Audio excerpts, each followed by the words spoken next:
Здрава! Дискриминацијата царува во секоја ќоша од оваа наша мала земја. Сите подеднакво се трудат да искоренат, секој со своја борба, со своји средства. Па и ние еднакви се сметаме за достојни борци за искоренувањето на дискриминацијата врз ЛГБТ популацијата.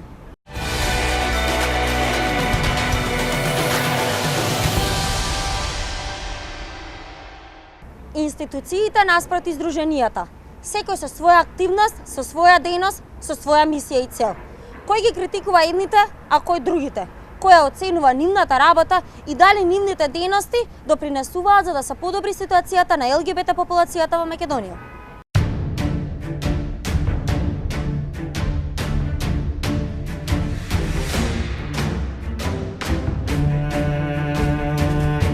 Институции наспроти граѓански сектор. Секој води своја борба против дискриминацијата, појава која навлезе надлабоко во порите на секое општество. За неј е тешко да се најде дефиниција, многу мина пробале, но сите се различни, а сепак она што најмногу не загрижува е дискриминацијата по основ на сексуална определба.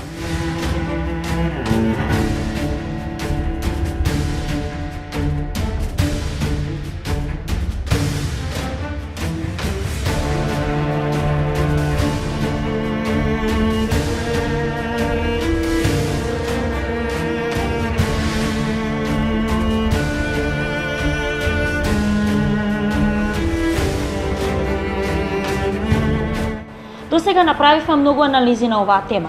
Разговаравме со многу релевантни личности, но овој период останува запаметен на светско ниво како период за борба против хомофобијата. Сето тоа во чест на 17 мај, денот против хомофобија. Гел извеќе би транс квир, бисекс не е град во Англија. Те сакам и јас те сакам тебе. Добра ноќ Кате, добра ноќ Бојана. Постоиме ќе постоиме. Сето ова под капата на кампањата со наслов "Лесно е да мразиш, тешко е да љубиш", реализирана од неколку здруженија во Република Македонија, заедно со Фондација Институт Отворено општество. Не прифаќам кога некој е дискриминиран или малтретиран за тоа што љуби. Љубовта е за гордење, не за криење. Јас сум Дани и ги поддржувам човековите права на ЛГБТ лица. Кампањата започна со поставување на билборди низ државава, но преку ноќ тие беа уништени, па сето тоа финализираше со водење на онлайн кампања. Дури Собранието на Република Македонија на својата онлайн страна стави вест за овој ден. Оваа година кампањата која што се води во Европскиот парламент е насловена како борба против хомофобијата и трансфобијата во и преку образованието. Се вели во веста објавена на страната на Собранието на Република Македонија.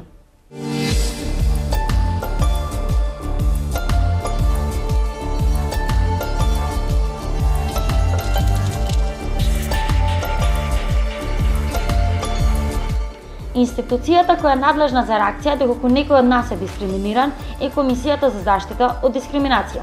Тие се 9 представки во кои што во 6 веќе постапувавме и донесовме наше мислење. Останатите 30 се допрва ги преиспитуваме, особено во делот на јавните медиуми. Очекувам има малце пробивање на роковите тука само заради тоа што не може да воспоставиме сериозна соработка. Не радува фактот што во една ситуација постапивме во еден учебник по педагогија во кој што имаше навредлива содржина. Во таа констелација укажавме, меѓутоа најкоректно Министерството за образование го повлече.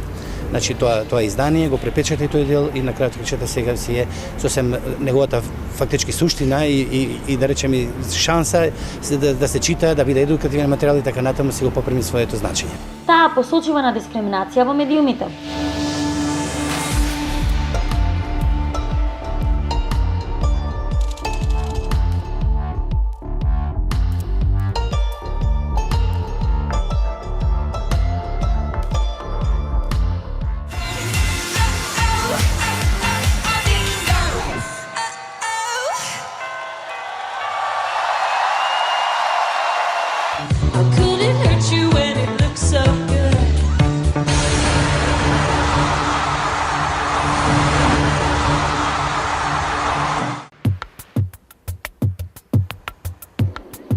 Граѓаните доаѓаат пред нивните врати и бараат помош. Сами, очи во очи со системот, со надеж дека проблемот и непријатната ситуација нема никогаш повторно да настане. Јас во 3 или 4 наврати се извинувам сега, знаеме дека ни дојде лично висок представник од МНР, Министерството за надворешни работи дојде поднесе, имавме граѓани обичен кој што не е вработен, имав исто така во одредено здружение лице кое дојде, значи лично го изнесува својот проблем, поднесува представка, се постапуваше. Кога системот не работи, како коректор него се јавуваат здруженијата.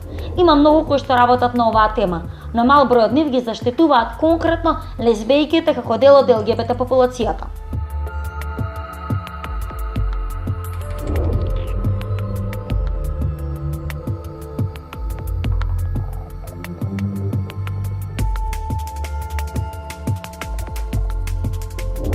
Лесфем се млада и мала група на девојки кои што се борат за решавање на лесбијските проблеми. Тие се дел од ЛГБТ центарот во Скопје.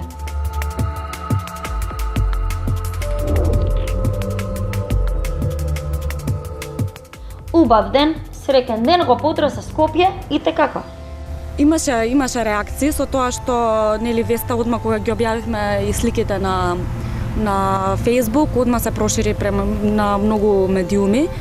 Први од студентско списание излез и после тоа копи-пейст веста на повеќе медиуми. Меѓутоа, еве, ја имаше и на дури на некои провладини медиуми кои што е Сител, кои што никад не би не подржувале. Идејата беше, например, меѓутоа сепак и на тој медиум беше ставена под занимливости, нели, совети за витка на коса и лесбејките ви посакуваат добар ден. Тие се борат да ги помрднат работите од мртва точка. Никој не ги спомнува лесбијските прашања, затоа што, да речеме, се подведени на двојна дискриминација, една од род, друга од сексуална ориентација. Се третира како веројатно небитно прашање, кое што не удира на маскулинитетот во кој што живееме, така да тоа е поентата на Лесфем. Низ своите активности се трудат да ги отворат очите на нашето затворено општество. По повод 8 март, тие ја остварија својата прва акција со поставување слики низ Скопската чаршија со ликови на женски борци кои се заборавени од историјата.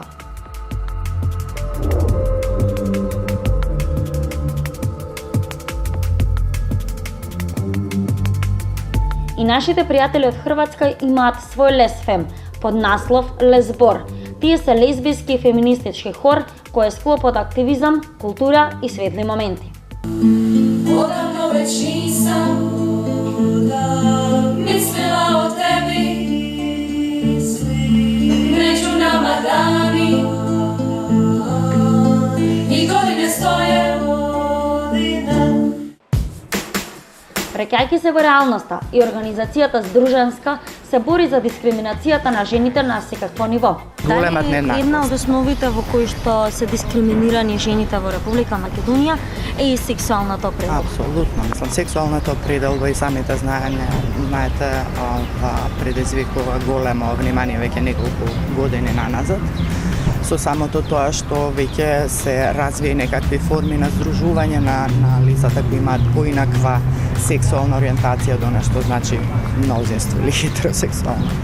Така што кога зборуваме за жени или мажи, всушност прашањето е дали тие кои немаат хетеросексуална ориентација се доволно жени или мажи. Значи, нашето општество одбива да прифати дека постојат луѓе кои се со поинаква сексуална ориентација и имавме скоро и случај на насилство што е неприфатливо и тука институциите навистина би требало да си преземат дел од одговорноста. Еднакви се смета за достоен борец во оваа битка. Битка на мускули, борба на рака со рака, многу избегнати погледи во огледало и многу ветувања без резултати. Секој со своето. Институциите се тука за да заштитат од секаков вид на дискриминација. Иако константно напаѓани од здруженијата, тие се трудат да дадат се од себе и да го променат статус-квото на оваа тема. Здруженијата пак од друга страна се борат со сите расположливи средства и инструменти да искоренат заостанати белези и рани, но и да спречат предизвикување на нови.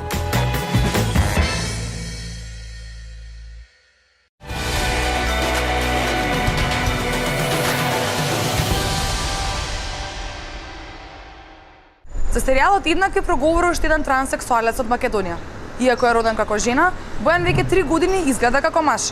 но исто толку време ја води битката со институциите за промена на својот матичен број и за промена на својот пол во личните документи.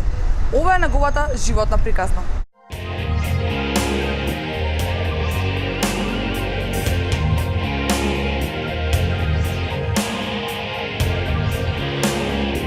Кратка црна коса, влакнести раце и густа брада. Вака изгледа Бојан. На прв поглед никој не би забележал дека тој е всушност роден како жена. Иако досега нема направено никаква операција, тој изгледа како секој вообичаен маж кој го среќаваме на улиците. Па именно 3-4 години откако нели сум решен да поминам из целата постапка. Поминав ни се што пробав овде во Македонија, не најдов на разбирање од психијатри, камоли па понатаму во постапката. Немаме никој што е обучен, така што нема ни смисла овде да се започнува нешто. Може само, не знам, да најдете некој што може да ви даде поддршка за да ви биде полесно, меѓутоа тоа е тоа. Знам сега дека се прават медицински екипи, меѓутоа таму има уште многу работа. Како се чувствуваш ти кога почна хормонската терапија? Дали постоја некакви дилеми кај тебе? Дали е правилно тоа што го правиш, не е правилно? Дали постоеше момент каде што се пронаоѓаш себе анализа? Па дефинитивно, би можел да влезам во детали која земав, пошто тоа се зема со инекции. Има и други форми, меѓутоа најефикасни со инекции. Кога ја земав првата, веднаш, значи уште наредниот ден започнуваат, не знам, некакви процеси, тоа што телото не е навикнато, сега му доаѓа голема доза на тестостерон во овој случај. И веднаш се забележува, не знам, поголема енергија и така натаму. Не знам. Не знам, убрзан цело време, не се заморава воопшто посебно тој период. Меѓутоа се разбира, тоа оди горе-доле во првите неколку недели. После тоа се стабилизира, така што од тој почетен период до сега, мислам, се ми е буквално стабилно. Нивото на хормони ми е као и кај секој друг тип на мои години. Многу често транссексуалните лица се отфрлени од најблиските. Стигмата е голема, а чаршиските муавети уште поголесни. Процесот на трансформирање е тежок, како за лицето, така и за семејството. Сепак, кај Бојан, ова не било случај. Не верувам дека беа нешто премногу изненадени, затоа што цел живот си се однесувам природно како што ми доаѓа, нели сите тоа го правиме. Така што не знам, и односно облекување и на се друго, тие веќе беа навикнати. Се разбира кога отворено некој ќе го каже тоа, прво доаѓа до некаков мини конфликт, можам да речам, меѓутоа за среќа имам луѓе, мајка ми, што стварно мислам многу го ме разбира. Он и денес е поборник за правата на луѓето, дефинитивно. Така што, па можам да кажам дека супер поминав, најдов на разбирање. Односно по широкото семејство не, значи се имам селено неколку пати. Тоа е тоа, меѓутоа тоа е сега позади мене, гледам напред. Кажи ми како реагираат твоите пријатели на твојата одлука? Па имаше секакви реакции. Колегите од факултет, например, каде што официјално веќе почнав да кажувам или најотворено, нив најдов на разбирање, се разбира колегите со кои што многу малку се дружев, тоа не ми беше битно, некако ќе реагираат. Мислам, тоа едноставно не се дружиш со луѓето. Други луѓе со кои што сум се знаел од средно и од претходно, накапа различни реакции, помалку или повеќе. Меѓутоа генерално било позитивно, затоа што ти кажам, сите биле навикнати и визуални однос на однесување, мислам, нешто што тотално нормално било во секојдневниот живот. Започнувањето на процесот на менување на пол не е нималку лесно. Првото место каде се обраќаат овие лица е клиниката за невропсихијатрија или пак е приватни психијатри. Се обидов, значи на државната клиника за психијатрија, меѓутоа воопшто не најдов на разбирање, нема сензибилизација и едноставно не се почитува еден основен непишан принцип дека цело време треба да учиме и понатаму да се надоградуваме, тоа не се случило. Затоа што луѓето таму воопшто не се запознаени, мислат дека е или болест или дека не знам сум во некоја заблуда, па нема врска тоа, мислам. Пробуваа да извлечат на површина личноста што ја пишува во документите, а не вистинскиот јас. Транс луѓето од Македонија одат во Белград каде постои клиника специјализирана за трансоперации.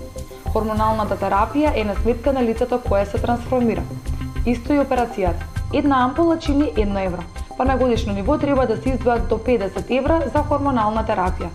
Во Македонија не постои регистар на трансродни лица кои купуваат вакви ампули. Многу често тие се набавуваат од странство. Сега во мојава ситуација морам се сам набавувам и тоа го набавувам од Белград затоа што овде ако сакам морам во аптеката да дадам копија од ливчето од рецептот од Белград, а на истото ливче пишува детали од мојот ултразвучен преглед таму нели за да се тоа мора да се следи за да се установи дека и понатаму сум здрав и дека може да примам терапија. Физички треба да бидам здрав. Така што копијата од тој документ што е многу личен, на кој што во моментов ми го пишува предходното име за тоа што го дам на место, треба да го дадам во аптека за тоа да оди понатаму бюрото за лекови. И понатаму може да испадне, не знам, катастрофа, така што не би купувал тука, многу е поедноставно се донесува. Диагнозата AIDS64 е официјалниот назив во психијатријата за транссексуалците. Се наоѓа во одделот расстройства на половиот идентитет. Иако одамна прифатена во светски рамки, во Македонија Фондот за здравство се уште не покрива никакви трошоци поврзани со оваа диагноза. За останатите диагнози, фондот покрива до 80% од сумата за операција која треба да се направи во странство. Се надевам дека у скоро време, значи од некои следниве месеци ќе направам нешто, барем ако не друга операција на горниот дел, затоа што верувам и од гледна точка на самодоверба и на социализација е страшно битно. Зборам за кај трансдечките. Ќе се обидам преку здравственото осигурување да издействувам нешто, затоа што го имам читано правилникот за добивање на средства за лекување во странство, таму не пишува ништо дали ова може, дали не може. Пишува дека се покриваат 80% од цената.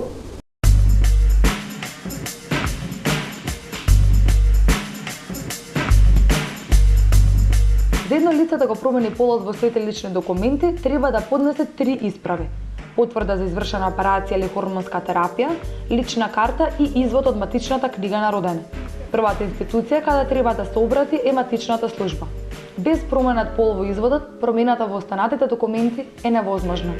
Во Македонија постојат 123 матични подрачја, каде ова може да се стори. До сега само 3 лица имаат поднесено барање за менување на полот во изводот, од кои само едно ја има истерано постапката до крај. Бојан е едно од лицата кои биле одбиени за промена на полот во документите. Таквата процедура во Македонија буквално е пикање низ дупки, затоа што закон не постои, членови закони не постојат поединечни, не постои буквално ништо, родовиот идентитет не постои никаде како категорија. Од таму се што може да се направи, не знаме, да го читнете законот за лично име, у него не пишува ништо односно полот, па ете се викате може и тоа успеа. Значи тоа не сме никој да ви каже на ни еден шалтер дека ова не може. Само да не биде некој вулгарно име. Така да тоа успеа, не дала две, не знам колку чекав, не е проблем воопшто. И после тоа со извештај од тимот од Белград, пробав да направам промена на матичниот број. И фино културно, не толку, ме одбија, без никаква законска основа, значи зборовите што ќе ги видите во тој документ во кој што ме одбиваат, што стојат на местото од законската основа се согласно тоа. Врз основа на тоа ме одбија. Така што сега постапката се одвива понатаму, значи во тек е жалбена постапка по високи институции, па ќе видиме каде се до тоа ќе однесе. Нема закон во Република Македонија, барем јас така сметам, може некој ќе ме коригира, не знам, меѓутоа кој што го регулира на овој начин промената на идентитет, односно пол. Овој начин на промена на идентитет, пак ќе кажам, мислам дека потпаѓа под повеќе законски, значи, решенија, кои што, пак ќе кажам, се носат од страна на повеќе институции, значи, тоа е сублимат од повеќе решенија што на крај треба да вороди еден резултат. Дали позитивен или негативен, тоа веќе никој не може да каже однапред. За многу од транслицата, примањето на првата инекција значи и отварање на нова врата. До сега Бојан го има промената само своето лично име. Веќе неколку години живее како нов човек, како лице со нов идентитет. Кога за прв пат забележа, стана решен да го изодиш цел овој пат? Вака, во однос на забележување и самоидентификација, исто како што луѓето што не се транс, уште од најмали години знаат што се, исто така и транс луѓето знаат што се, само што тука има еден физички несклад, кој што нели понатаму треба да се среди. Ето, односно идентификација, тоа било од секогаш, меѓутоа стигната е толкава што едноставно страв е да кажете, макар и во семејството, макар и на родителите, како за почеток. Има транс луѓе кои што се горди од тоа што се транс и го кажуваат тоа отворено и тоа е се во ред, меѓутоа тие се идентификуваат како транс.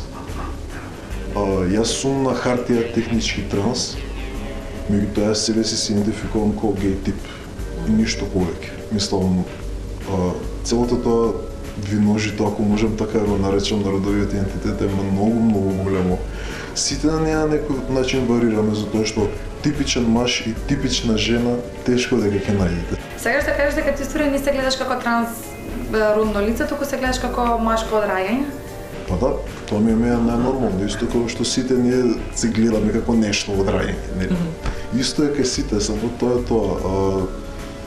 Има луѓе со секакви, не знам, физички моменти би ги нарекол што сакаат да ги искоригираат кај себе. Мојот е тема на разговорот. Бојан живее самостојно и функционира како и секој млад човек. Станувам, мијам зави, седам на компјутер малку ако имам време. Одам на работа, се дружам успат, нели, со луѓе. Ако се договориме со друштвото, пошто имам феноменално друштво, сите сме забегани по такви рецепти од далечниот исток. Јас не готвам, само јадам. Понекогаш, не знам, излегуваме на билјард или во некој кафич. Ретко во кафичи, не сме тој тип на луѓе. Најчесто сме си вака релаксирани во домашни услови, најубаво си поминуваме. Сакаме друштвени игри, сакаме интернет, сакаме филмови. Мислам, добро, тие не се транс, али без разлика сакам да ти кажам дека функционирам како и секој друг. Во моментов работам. Тоа е добро, дефинитивно. Имам супер колеги, имам прифатеност, имам се комплетно. Добро, зависи, значи кај сите различно е. Јас, например, сум немал проблем. Исто имало места, други места кај што сум работел, па не знам, сум фигурирал по претходното име, па после тоа сум им кажал, па сум наишол на разбирање. Сум имал среќи, има многу што би били избркани во тој случај. Државните органи и институции мора да го слушнат гласот на оваа категорија луѓе кај нас. Законски регулативи, специјализација на кадри и поддршка на центрите кои се занимаваат со ова прашање е повеќе од неопходно, затоа што секој заслужува да живее во склад со она како се чувствува длабоко во себе. Би сакал да се обратам и до институциите, и до ЛГБТ популацијата, до сите, до општата популација. Дека треба и понатаму да се работи на прифаќање, дека треба да се почитува идентификацијата на личноста, дека овде не се работи за фаза, не се работи за болест, не се работи за што и да е што они може да го замислат. Се работи за лична идентификација, така што за тие што не се транс, како што сте знаеле за себе, така и тие што се транс знаат за себе. Од раѓање. Дефинитивно треба да се поработи на свесноста на луѓето, за да може да се направат неколку чекори понапред и во однос на менталитетот и во однос на правниот дел, затоа што верувате ми со вакви ставови, со ваква администрација само се отежнува животот уште толку на транслуѓето. Верувате ми, има доволно проблеми во социјалниот живот.